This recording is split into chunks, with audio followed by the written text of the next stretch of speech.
students, today's topic is class 9 science biology topic, that is osmosis. So first of all, I would like to define the process of osmosis.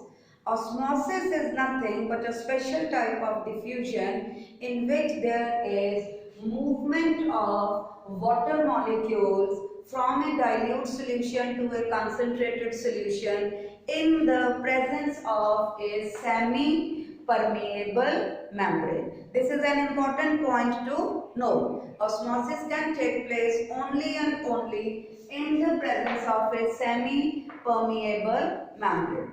Now, as it is the movement of water from a dilute solution and hypotonic solution. Now, what is dilute or hypotonic? A dilute solution or a hypotonic solution is a solution in which the solvent concentration, that is water, is much more than that of solute, here sugar.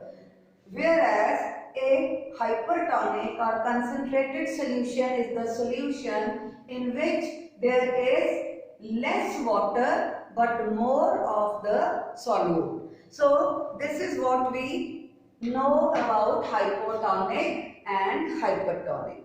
Now what happens? This is a just example that if there are two compartments A and B separated with the help of a semi-permeable membrane. So in A the solution is hypotonic, in B the solution is hypertonic. So there will be movement of water molecules. That is from A to B, from more water concentration to less water concentration, from dilute to concentrated solution, from hypotonic to hypertonic, and this is called osmosis. Now we are going to study this osmosis with reference to cell. So when we refer it to a cell, that osmosis can be of two types.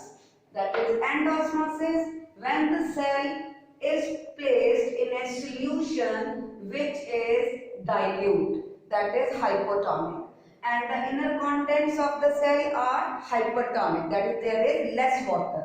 So what happens during this is the water from the surrounding medium starts entering into the cell through the semi-permeable cell membrane and the cell becomes swollen. Same happens in the case of plant cell when it is kept in a hypotonic solution, a solution in which water is more. But the swelling is not that much conspicuous in case of plant cell as in the case of animal cell. Why? Because of the presence of a rigid cell wall in case of plant cells.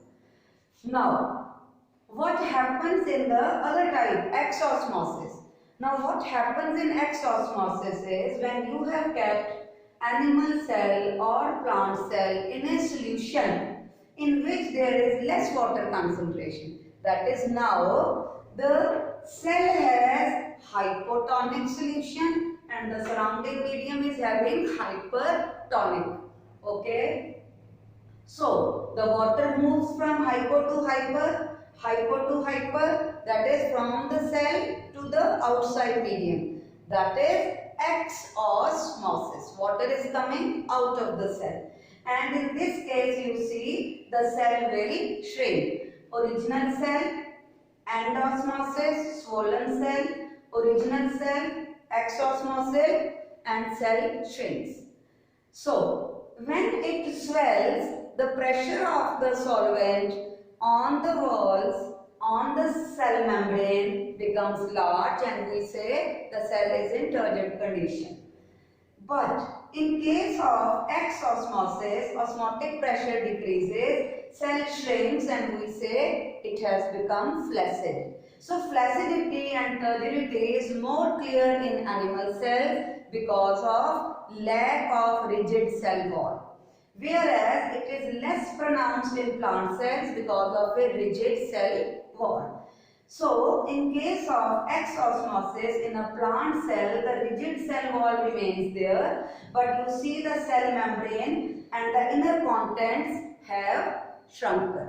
So this is what is exosmosis and this is endosmosis. As you know, all the metabolic activities of our body, plant body are taking place in an aqueous medium. So this movement of water in the cell is very important. So that is why there is a need to know about osmosis. So what will happen if you take an animal cell and you keep it in water which is hypo, it will swell, it may lead to bursting. Okay, so endosmosis and exosmosis are the two types of osmosis. Osmosis is a specific type of diffusion where there is movement of only and only water molecules from higher concentration to lower, and that also through a semi-permeable membrane. That's all. I hope you have understood the topic.